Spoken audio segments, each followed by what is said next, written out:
na kukaribisha katika kipindi kizuri cha Nuru ya Maisha.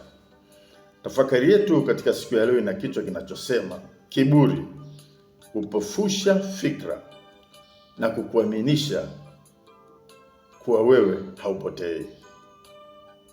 Ni tafakari muhimu sana kwenye maisha, kwa sababu watu wengi wamepotea kwenye maisha bila kutambua zile hatua za kupotea. Wanajikuta wameshadumbukia kwenye shimo, ndipo wanapojua kwamba nimezama. Lakini hatutakiwi kufika huko. Mungu akubariki sana unapoanza kusikiliza kipindi hichi cha Nuru ya Maisha, na bila shaka somo hili litakusaidia katika safari yako ya maisha. Ni mimi Mwalimu Peter nayekukaribisha hapa Nuru ya Maisha.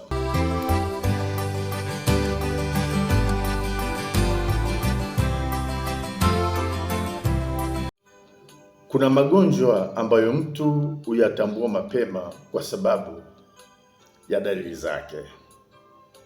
Lakini kuna ugonjwa mmoja wa kiroho na kisaikolojia ambao ni hatari zaidi, kwa sababu humfanya mtu asiione hali yake halisi. Ugonjwa huo unaitwa kiburi. Kiburi si kujisifu kwa maneno pekee. Mara nyingi hujificha katika namna mtu anavyofikiri.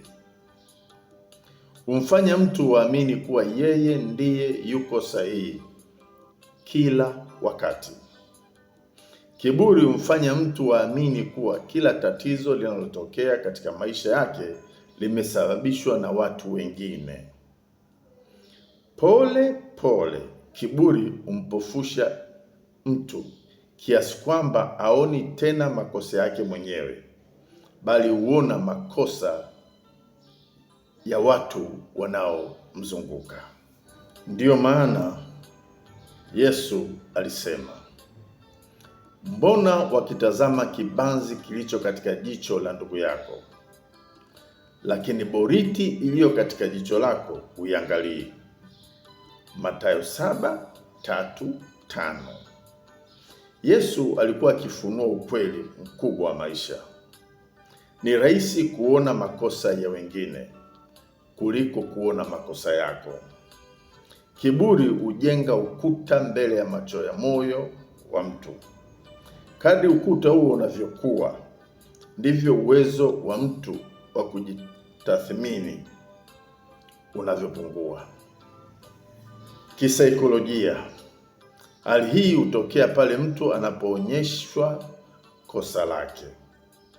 Badala ya kutafakari, huanza kujitetea. Badala ya kusikiliza, hutafuta hoja za kuthibitisha kuwa yuko sahihi.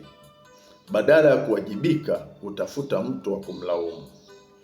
Kwa kufanya hivyo, anajilinda dhidi ya maumivu ya kukubali kosa.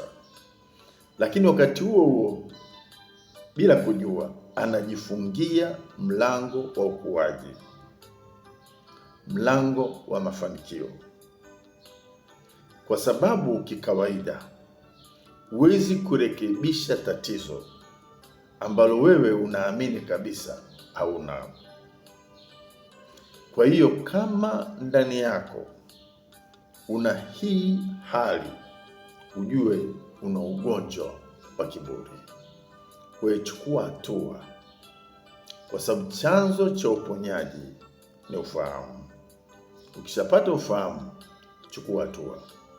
Utaona mabadiliko makubwa kwenye maisha yako. Mungu hawezi kuponya moyo unaokataa kukiri kuwa umejeruhiwa. Hawezi kurekebisha tabia ambayo mwenye nayo haioni kuwa ni tatizo. Ndiyo maana kwenye Mithali 28:13 Biblia inasema hivi, yeye afichaye makosa yake hatafanikiwa, bali yeye ayaungamaye na kuyaacha atapata rehema. Tiba ya kiburi.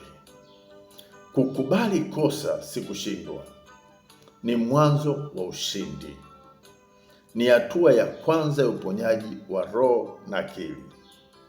Moja ya zawadi kubwa ambazo Mungu anaweza kumpa mtu ni kujijua au kujitambua. Self awareness ni muhimu sana. Huu ni uwezo wa kusimama kimya kabla ya kujitetea na kujiuliza, je, ningeweza kufanya jambo hili kwa hekima zaidi? Je, kuna ukweli ambao siutaki kuona? Je, ninahitaji kuomba msamaha? Je, Mungu anajaribu kunifundisha kupitia hali hii? Maswali haya hayaondoi heshima ya mtu, yanamjenga. Kwa sababu ukuaji huanza pale mtu anapokuwa tayari kujifunza, hata kama ukweli unaumiza. Unatoka kwa mtu mdogo, unakubali, unajifunza. Nihitimishe kwa maneno haya. Usiogope kukubali kuwa ulikosea. Kukubali kosa hakukufanyi dhaifu.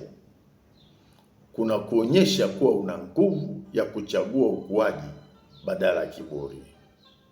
Ukuaji wa kweli huanza pale unapokoma kuuliza, nani wa kulaumiwa? Na kuanza kujiuliza, ninapaswa kujifunza nini?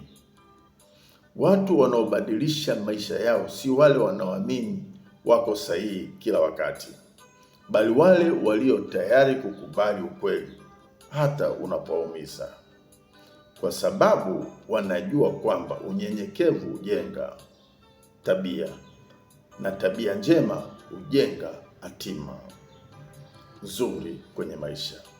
Mungu akubariki sana. Nenda kafanikiwe.